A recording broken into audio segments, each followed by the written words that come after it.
తరచుగా ఏదైతే ఎమ్మెల్సీ ఎన్నికల సమరం మరి ఇక్కడ ముదిరి పాకాన పడతా ఉన్నది. మరి ఇక్కడ సమరం ఏదైతే తారాస్థాయికి చేరింది. మరి ఇందులో బీసీ నినాదం అనేది ప్రధాన పాత్ర పోషించబోతా ఉన్నది. ఇక్కడ బీసీలకు మరి ఇక్కడ 42% రిజర్వేషన్లు అమలు చేస్తామని, బీసీ కులగణన పారదర్శకంగా చేస్తామని చెప్పి బీసీలను మరి సంఖ్యను తక్కువ చూపి బీసీలను ఏదైతే మోసం చేసిండ్రో బీసీలందరూ కూడా మరి ఏకతాడి మీదకి వచ్చిండ్రు. ఇదంతా రేవంత్ రెడ్డి పుణ్యమే అని చెప్పి చెప్పుకోవాలి. మరి ఏదైతే బీసీలను మోసం చేసిండ్రో అది బీసీలు గ్రహించి ఈ రోజు బీసీ సంఘాలన్నీ సంఘటితమై మరి ఇక్కడ ప్రభుత్వం మీద పోరాటం చేయడానికి సిద్ధమైన ఈ నేపథ్యంలో వచ్చిన ఎమ్మెల్సీ ఎన్నికల్లో మరి ఇక్కడ బీఆర్ఎస్ ఆ ఎన్నికల దూరంగా ఉన్నది. ఇక్కడ బీజేపీ కాంగ్రెస్ పోటీ పడతా ఉంటే మరి ప్రధానంగా బీజేపీ మధ్య కాంగ్రెస్ మధ్య పోటీ ఉంటుంది అనుకున్నారు. కానీ ఇక్కడ జరిగేది మాత్రం అధికార పార్టీకి బీసీకి మధ్య పోటీ జరుగుతున్న అంశాన్ని మనం గమనించాలి. ఇక టీచర్స్ ఎన్నికల్లో చూసుకున్నట్టయితే టీచర్స్ ఎమ్మెల్సీలో మరి అక్కడ అందులో కాంగ్రెస్ పార్టీ పోటీ చేస్తలేదు. పరోక్షంగా ఏదైతే పీఆర్టీ యూనియన్ కు సపోర్ట్ చేస్తా ఉన్నది అక్కడ మరి ఇక్కడ రెడ్లను నిలబెట్టుకున్నారు. ఇక్కడ ఏకైక స్థానం వాళ్ళు పోటీ చేస్తున్నది కరీంనగర్ ఎమ్మెల్సీ స్థానం.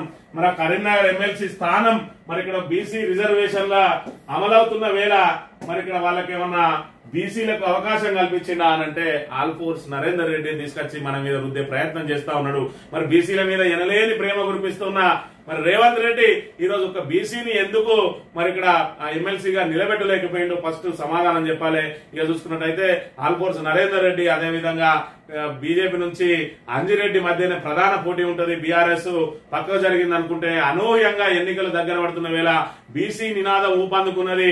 అనూహ్యంగా ఈ రోజు మరి ఇక్కడ ప్రథమ స్థానంలోకి దూసుకుపోయిండు ప్రసన్న హరికృష్ణ అనే విషయాన్ని మనం ఇక్కడ ప్రధానంగా గమనించాలి. అన్ని పార్టీలలో ఉన్న బీసీలు కూడా మరి ఇక్కడ ఈయనకు సపోర్ట్ చేస్తున్న పరిస్థితిని మనం ఇక్కడ ప్రధానంగా గమనించాలి. ఈయన చూసుకున్నట్టయితే మరి ఇక్కడ ఏదైతే గవర్నమెంట్ అసిస్టెంట్ ప్రొఫెసర్ గా ఉన్నాడు ఈయన గజ్వేల్ మరి ఉమెన్స్ డిగ్రీ కాలేజ్ కి ప్రిన్సిపల్ గా ఉన్న ఈయనే మరి ఇక్కడ ఏదైతే పదవికి రిజైన్ చేసి ఇంకా 19 ఏళ్ల సర్వీస్ ఉన్నది. ఆ 19 ఏళ్ల సర్వీస్ ను కూడా వదులుకొని ప్రజాసేవ కోసం వచ్చిండు. ఇక్కడ నిలబడ్డ కాంగ్రెస్ అభ్యర్థిని చూసుకున్నట్టయితే ఆల్ఫోర్స్ సంస్థలు 20-30 పెట్టి ప్రజల మరి ఇక్కడ రక్త మాంసాలను దోసుకు తింటా ఉన్నాడని చెప్పి మరి రోజు సోషల్ మీడియాలో ఆయన ఏదైతే వేధింపులు ఆయన కాలేజ్ వేధింపులు ఏవైతే ఉన్నాయో నిత్యం కనబడుతూనే ఉన్నాయి.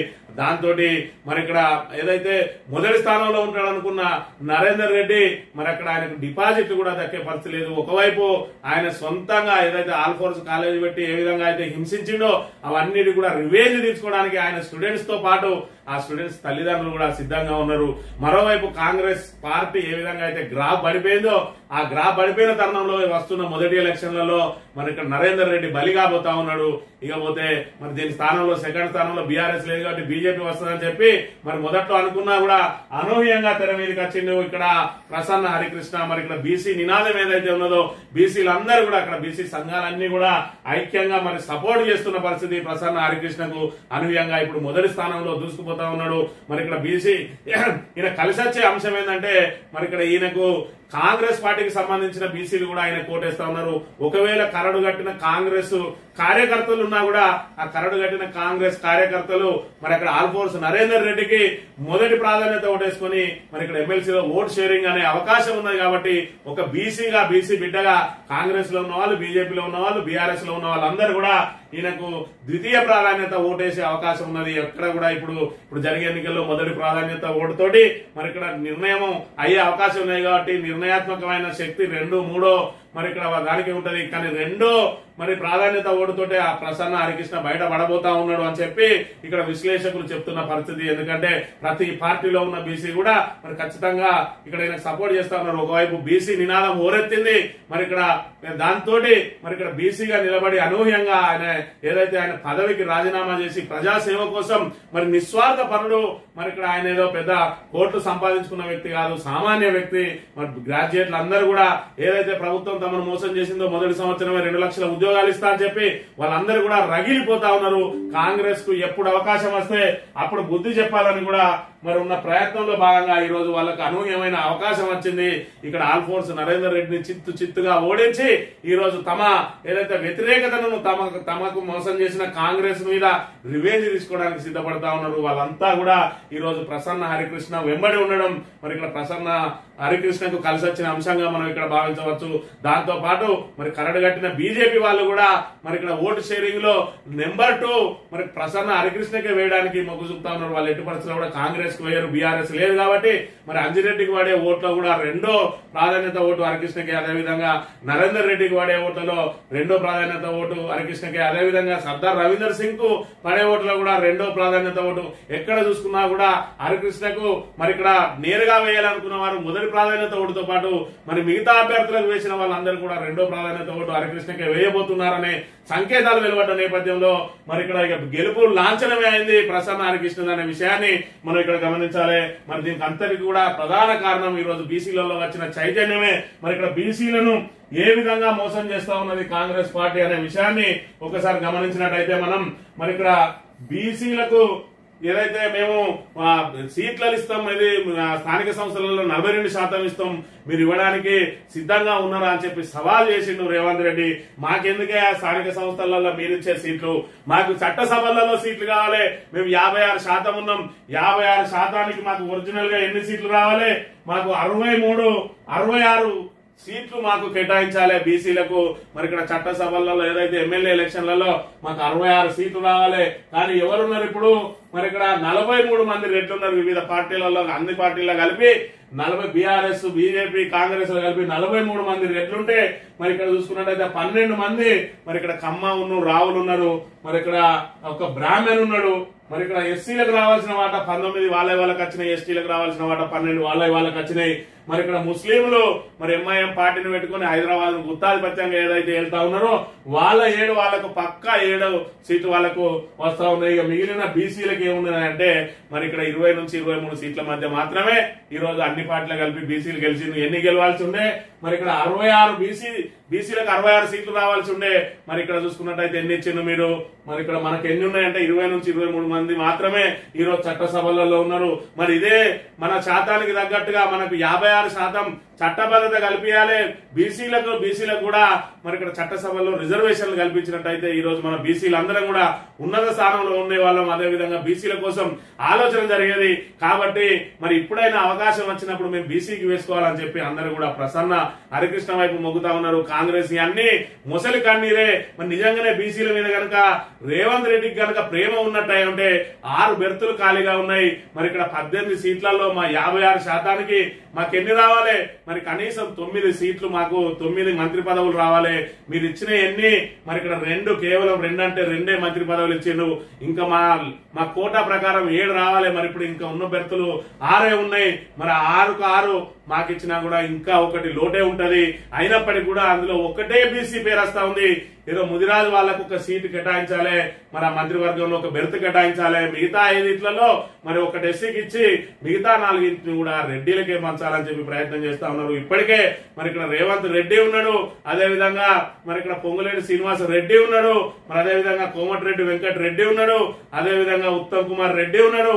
ఈ రెడ్డి జాలదని ఇంకా కూడా మళ్ళీ 4 రెడ్లను తీసుకొచ్చేయాలని పెట్టుకునే ప్రయత్నం చేస్తా ఉన్నారు. బీసీలో చూసుకున్నట్టయితే కేవలం 2 అంటే 2 మంత్రి పదవులు మరి ఇచ్చిండు. ఈ విధంగా బీసీల మీద మొసలి కన్నీరు గార్చులు కాదు, బీసీలకు రాజ్యాధికారం కల్పిస్తాం, మేము బీసీలకు ఏదో ఒరగబెట్టినాం, మరి పొడిచినాం అని చెప్పి ఇక్కడ రేవంత్ రెడ్డి ఏదైతే మాట్లాడుతూ ఉన్నాడో మరి ఆ మాటలకు సంబంధించి ఇక్కడ చూసుకుంటే మరి నన్ను విలన్లా చూస్తున్నారు అని చెప్పి ఆయన నిన్న రోజున బీసీ సంఘాల నాయకులతోటి చెప్తా ఉన్నాడు. ఆయన మాటలను కూడా ఒకసారి మనం గమనించినట్టయితే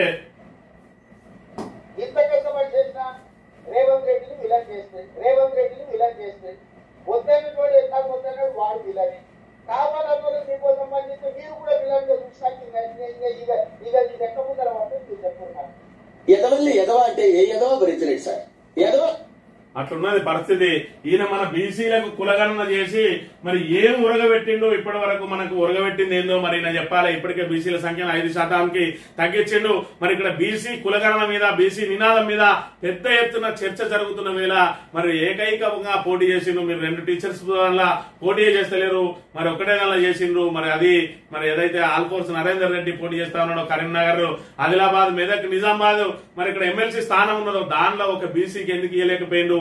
ఒకవైపు ఇంత ఏదైతే బీసీ నినాదం ఇంత ఉవ్వెత్తున ఎగిసిపడుతున్న వేళ కూడా మీరు బీసీకి సీట్ ఇవ్వడానికి మరి ముందుకు రాలేదంటే ఇంకా మా బీసీలకు మీ కాంగ్రెస్ పార్టీ ఏ విధంగా న్యాయం చేస్తుంది అని చెప్పి బీసీ సమాజం అంతా కూడా ప్రశ్నిస్తా ఉన్నది.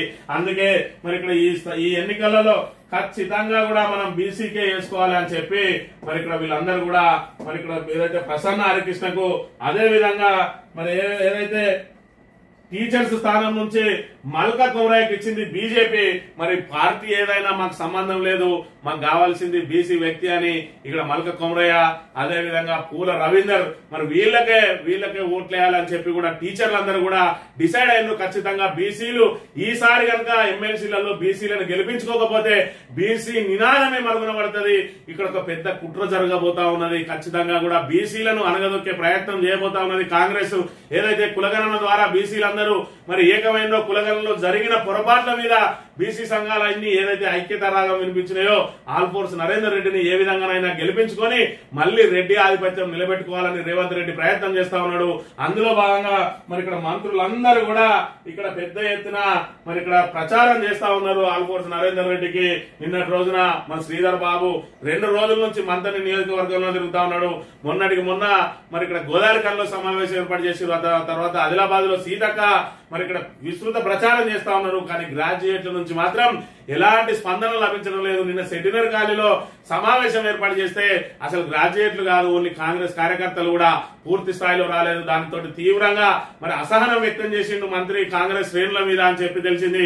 ఎవరు కూడా నరేందర్ రెడ్డికి ఓటేయమని ఎవరు ప్రచారం చేయడం లేదు. ఎందుకు అని చెప్పి వాళ్ళ మీద ఆగ్రహం వ్యక్తం చేస్తే ఏ ముఖం పెట్టుకుని ఓట్లాడమన్నారు సార్ అని చెప్పి వాళ్ళు మరి ముందటనే తమ ఆవేదన వ్యక్తం చేస్తా ఉన్నారు. ఇప్పటికే 6 గ్యారంటీలని 420 హామీలని మరి అడ్డగోలు హామీలు ఇచ్చి ఇప్పుడు ఏది అమలు చేస్తలేము, రుణమాఫీ చేయకపోతే బోనస్ ను భోగం చేస్తే అదే విధంగా రైతు భరోసా ఇస్తున్నాం అంటే అది అతి గతి లేదు కదా. ఇంకే ముఖం పెట్టుకుని అడుగుంటాం గ్రాడ్యుయేట్ల దగ్గరికి పోతే మా ఉద్యోగాలు ఏమని చెప్పి మా మీద తిరగబడే అవకాశం ఉన్నది. అదే విధంగా ఆల్ఫోర్స్ నరేందర్ రెడ్డి అంటే మరి ఇక్కడ ప్రజలందరూ కూడా ఆగ్రహం వ్యక్తం చేస్తా ఉన్నారు. మనకి ఇక్కడ పార్టీ ప్రతిష్ట దిగజారింది. మరి ఇక్కడ పార్టీ ఒక మైనస్ అంటే నరేందర్ రెడ్డిది మరో మైనస్ అని చెప్పి మరి అందరూ కూడా కాంగ్రెస్ కార్యకర్తలు సైతం ఈసారి ఆగ్రహంగా మరి ప్రసన్న హరికృష్ణ వైపే మొగ్గు చూపుతున్న వేళ ప్రసన్న హరికృష్ణ గెలుపు ఇంకా లాంఛనమే అయింది. ఖచ్చితంగా బీసీ నినాదాన్ని నిలబెట్టడానికి గ్రాడ్యుయేట్లతో పాటు టీచర్లందరూ కూడా నడుంగట్టిండ్రు. అందరూ కూడా ఖచ్చితంగా ఈసారి బీసీ నినాదాన్ని నిలబెట్టుకోవాలనే మరి ఏకైక పంతాలో ముందుకు సాగుతున్నారు. కాబట్టి మరి ఇక్కడ కాంగ్రెస్ కు భంగపాటు తప్పది. మరి ఇక్కడ బీజేపీకి మరి గుడ్డిలో మెల్ల అన్నట్టు మరి ఇక్కడ ఏదైతే ఎమ్మెల్సీ గ్రాడ్యుయేట్ కోల్పోయినా కూడా మల్కా కుమరయ్య ద్వారా ఒక స్థానాన్ని నిలబెట్టుకునే అవకాశం ఉన్నది. ఎందుకంటే అక్కడ బీసీకి వాళ్ళు సీట్ ఇచ్చి మరి వాళ్ళ పార్టీ పరువును కాపాడుకునే అవకాశం అయితే వాళ్ళకు లభించిందని చెప్పవచ్చు. ఎందుకంటే పూర్తి స్థాయిలో టీచర్లు గ్రాడ్యుయేట్లు అందరూ కూడా మరి బీసీ అని బీసీ పాట పాడుతున్న వేళ మరి ఇక్కడ కాంగ్రెస్ తప్పు చేసింది. ఇక్కడ ఆల్ఫోర్స్ నరేందర్ రెడ్డికి ఇచ్చి మరి నిజంగా బీసీల మీద కనుక వాళ్ళు చిత్తశుద్ధి ఉంటే మరి ఇక్కడ ఎమ్మెల్సీ అభ్యర్థిగా బీసీకి ఇచ్చేది ఉండే. కానీ రెడ్డి సామాజిక వర్గ మరి ఆధిపత్యాన్ని నిలబెట్టుకోవడం కోసమే ఆల్ఫోర్స్ నరేందర్ రెడ్డికి ఇచ్చారు. కాబట్టి బీసీలు ఇప్పటికైనా గమనించాలి. మరి ఇక్కడ ముందుకు ఏ విధంగా ఇది వచ్చిందో మిగతా వాళ్ళు కూడా నడుంగట్టి బీసీ ఎవరు నిలబడ్డా ఈ ఎమ్మెల్సీ ఎన్నికలలో రాబోయే స్థానిక సంస్థల ఎన్నికలలో బీసీ ఎవరు నిలబడ్డా పార్టీలకు అతీతంగా ఓట్లేసుకుని బీసీ నినాదాన్ని కాపాడుకోవాలి. రాబోయే రోజులలో చట్టసభల్లో కూడా మనం బీసీల సంఖ్యను పెంచుకునే ప్రయత్నం చేయాలి. ఖచ్చితంగా బీసీలకు చట్టసభలో కూడా రిజర్వేషన్ కల్పించే వరకు కూడా మన పోరాటం సాగితేనే అప్పుడే మరి ఇక్కడ మనకు మనుగడ ఉంటది, బీసీలకు ఎదుగుదల ఉంటది. మరి ఇక్కడ రాజ్యాధికారం రానన్ని రోజులు మనం బీసీలు చెయ్యి కిందికన్నన్ని రోజులు మనం అడుక్కునే ఉంటది మన బతుకు. ఇటు సీట్లలో అడుకోవడమే, అటు ఓట్లలో అడుకోవడమే, ఓట్లకు డబ్బులు అడుకోవడమే. మరి ఆఖరికి ఏది కావాలన్నా మనల్ని అడుక్కుని రాగానే చేసేది. కానీ మనం పెట్టే చెయ్యి మరి ఇక్కడ మన అన్ని ఉత్పత్తి కులాలంటేనే పెట్టే చెయ్యి. ఈ రోజు పెట్టే చెయ్యి అడుక్కునే చెయ్యిగా మారింది. దీనికి అంతటికి కారణం కూడా రాజ్యాధికారమే. మరి రాజ్యాధికారం రావాలంటే చట్టసభల్లో మనోళ్ళు ఉండాలి. మరి మనోళ్ళు ఉంటేనే బీసీల కోసం ఆలోచన చేస్తారు. కాబట్టి మరి ప్రసన్న హరికృష్ణకి ఏ విధంగా అయితే సపోర్ట్ చేస్తుందో బీసీ సమాజం అంతా, మిగిలిన బీసీలు అన్ని పార్టీల్లో ఉన్న బీసీలు కూడా ఖచ్చితంగా మరి ప్రసన్న హరికృష్ణకి వేయాలి. మీకు ఓటు షేరింగ్ అవకాశం ఉన్నది. కరడు కట్టిన కాంగ్రెస్ వాది అయినా కూడా మరి రెండోది మరి ఇక్కడ వేయండి. అదే విధంగా మొదటి ప్రాధాన్యత ఓటు వేయడానికే ప్రయత్నం చేయండి. ఎందుకంటే మనకి ఇప్పుడు పార్టీల కంటే ముఖ్యంగా మరి ఇక్కడ ఏదైతే మనకు బీసీ నినాదమే ముఖ్యమనేది గుర్తుంచుకోవాలని మీ అందరికి కూడా విజ్ఞప్తి చేస్తా ఉన్నాం. ఈ వార్త